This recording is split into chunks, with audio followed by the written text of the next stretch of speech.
Hey everybody, it's Jay Bald, Blue Jays Outdoors.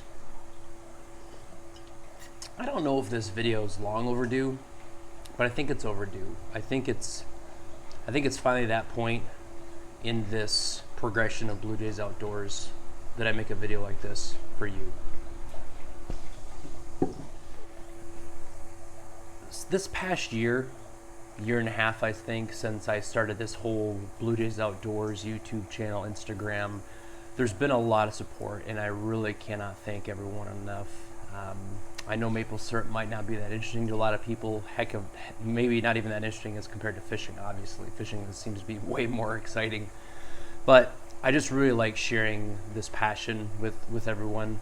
And what I want to do is make a video and kind of give you an idea of how I got to where I'm at. I think people enjoy a story, right? Especially people that are really passionate about some things. And I know I've had a lot of new followers over the last year and a half. And I might have told this story in the past, but because there's so many new followers, I actually want to tell this story. And I'll keep this video really short. I'll tell you about the history, and then I'll show you kind of some of the different steps that I've gone through with maple syrup.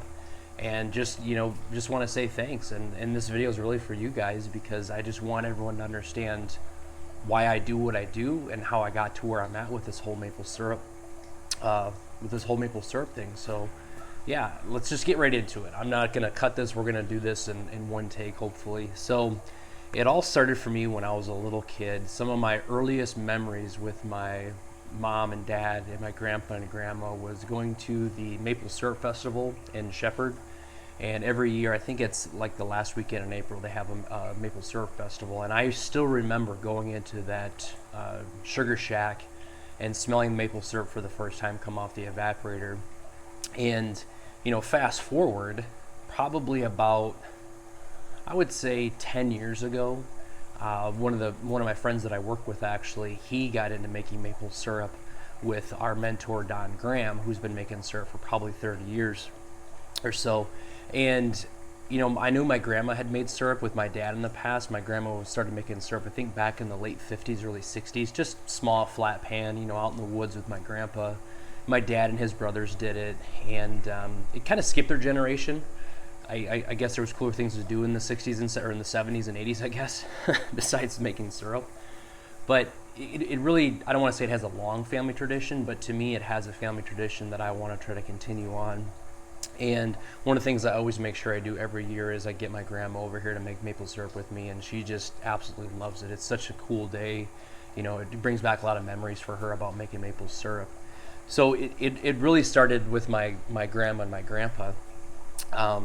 And as I started making syrup with my friend Ben and learning from Don Graham, we started off in a turkey fryer, and I'll show you guys the turkey fryer. And then we eventually progressed into a larger pan, a stainless steel pan that my uncle made for me, that we then stuck on top of a wood stove, cut the firebox out of a wood stove and stuck it on top. And then I progressed more and more over the couple of years, and then probably I took a little bit of a hiatus. Let me take a step back. I took a hiatus for a couple of years when I moved to Virginia with Mrs. Blue Jay. And as soon as we moved back to Michigan, probably about 5 or 6 years ago now, I started to realize there's a lot of sugar maples around where I live, and it's like I got to start making syrup again. So I worked with my neighbor for a couple of years with it on this new pan, which I'll show you guys here in just a minute. And I really want to take it to the next level. And I'll show you guys, we'll go downstairs and look at the syrup, because I save the best grade of syrup or the best batch of syrup every year since I started doing this, probably really, seriously about 6 or 7 years ago. So I want to continue to make the best possible syrup I can. I want to be the most efficient. I want to have the best tasting syrup I can. I want to get as much production much syrup out of the sap. That's what I'm running. I'm running the RO system right now behind me. Huge time saver. And this is just what drives me, right? I mean, that's the really nice thing about maple syrup, is you can take it as far as you want, or you can keep it as simple and basic as you want. That's what I really love about it. But I want to show you that even if you don't have a big sugaring operation, maple syrup operation, you can incorporate a lot of the technology that the bigger producers use to help make your system or make your process more efficient. So I know we're about halfway through the season. I still have to finish boiling, then we have to bottle, then we have to clean everything up, so there's still a ton more to talk about. But I just thought we were maybe at a good point in the season where I explained to you my story, how I got to where I am today, and really just give back to you guys and say, hey, this is what I'm all about. You know, a lot of this stuff is kind of, you know, raw. I don't want to say uncut or unedited. I just kind of snip stuff down. But I want to show you the good, the bad, and the ugly of making maple syrup, because you don't just stick a tap in a tree and syrup comes out, and most of you realize that by now that have been following along. So let's go in the sugar shack. I want to do this in the sugar shack, but it's stupid windy. Let's go in the sugar shack real quick and I'll show you the progression of the different evaporators I've used, and then we'll head downstairs and I'll show you the progression of the syrup over the years, and then we'll just wrap it up. We'll keep this one really short and sweet for you guys. So let's head to the sugar shack right now and see where I started as far as evaporation goes to where I'm at today. I really hope the audio is not terrible. I've got my mic on so you guys can kind of hear and see the sugar shack moving. Like I said, it's blowing 15 to 20 miles an hour again, but here it is. Here is where I started with making maple syrup, is in a turkey fryer just like this. So actually my friend and I took a trash can and turned it upside down and kind of made like a chimney out of some exhaust pipe. It was really, really basic and really, really rough, but you know, burning propane can be really expensive to make syrup. A lot of people do it, and that's perfectly fine. There is some really good syrup produced in a turkey fryer, you know, but for me it just was taking too long. You know, I was boiling for hours and hours and hours. So then I upgraded to this stainless steel pan that my uncle made me, and increased the boil rate from, you know, maybe a gallon an hour, let's say, to maybe 4 to 6 on average I could get with this new pan. And this was stuck inside of a wood stove, and you can see kind of the line and how deep this was in the stove. And you know, really having that much syrup in the stove was not that much syrup in the pan was not the best thing, but hey, it is what it is. And you know, it worked for years. I used this for probably 2 or 3 years, and then I finally got to the point where I was like, you know what, I need to upgrade and I need to do this faster. So I purchased this evaporator from Sunrise Metal Shop down in Topeka, Indiana, probably 3 years ago now. Came with the float box, came with a pre-warm pan, but I added the float box, which you guys have all seen, again, just to make the system more efficient, because before, this draw valve was up here, or there's an additional one, and I had to increase the flow rate as I was boiling and drawing syrup off, which is very, very difficult to try to maintain and make videos and do this stuff live. So there's the progression from turkey fryer to homemade pan to a 2x4 flat channel pan.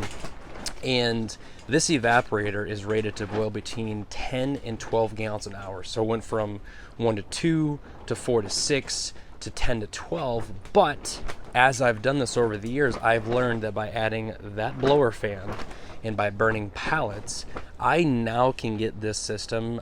This year is crazy how hot I get it, but I'm averaging roughly 18 to 19 gallons an hour boil rate in this evaporator. So for me, with having 180 taps, the amount of sap that I have with the RO now, this system is actually perfect size. So let's go downstairs and let me show you the progression of the maple syrup over the last couple of years, and then we'll wrap this video up. So here's my rack of syrup, which many of you have probably seen in some of my videos, but here's the progression of this syrup. I know the lighting might not be the best, but this is my first batch in 2016, 2017, 2018, 2019, 2020, and you can see where I got my new evaporator. This is when I had the old square pan, rectangular pan, and this is when I went to the new 2x4 channel flat pan. You can see I was making golden delicate syrup. So you can see the gradual progression as the quality of my syrup has gotten better and better. What's really cool is you can see the progression of the syrup from last year. So this is the first batch of 2020. And then as the season progressed, it got darker and darker. And then here's actually my award-winning batch. So I took second place in a Michigan competition for the Michigan Maple Syrup Association, and took second place to a family that has actually been making syrup for well over 100 years. So pretty proud of that fact that I've only been making syrup for, 6 years, I guess now. And I was able to take second place in the entire state in Golden Delicate. I'm really proud and really happy about that. So there's a really quick history of how I got to where I am today with making maple syrup. And really because of you guys, this is what's driven me to become even more efficient and try to make more syrup and make better quality syrup. The feedback that I get when people try my syrup for the first time is what makes all this worth it. You know, I know you guys have seen a lot of videos of me drinking my own syrup and putting it in coffee and all my food, but when you have someone that tries your syrup for the very first time and they say, Jay, that's the best maple syrup I've ever had, whether they're in Florida or they're up in the Northeast or they're out west somewhere, that to me makes all this hard work worth it. And the positive comments and feedback, I really enjoy sharing this stuff I know it might not be that cool, but you know, there are a small group of you that really enjoy this maple syrup stuff. So from the bottom of my heart, I cannot thank you enough for all the support.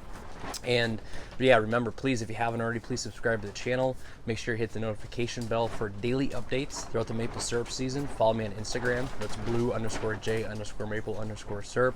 Thank you again so much for your time. And remember, the easiest way to change your attitude is by showing gratitude. Thanks. We'll see you next time.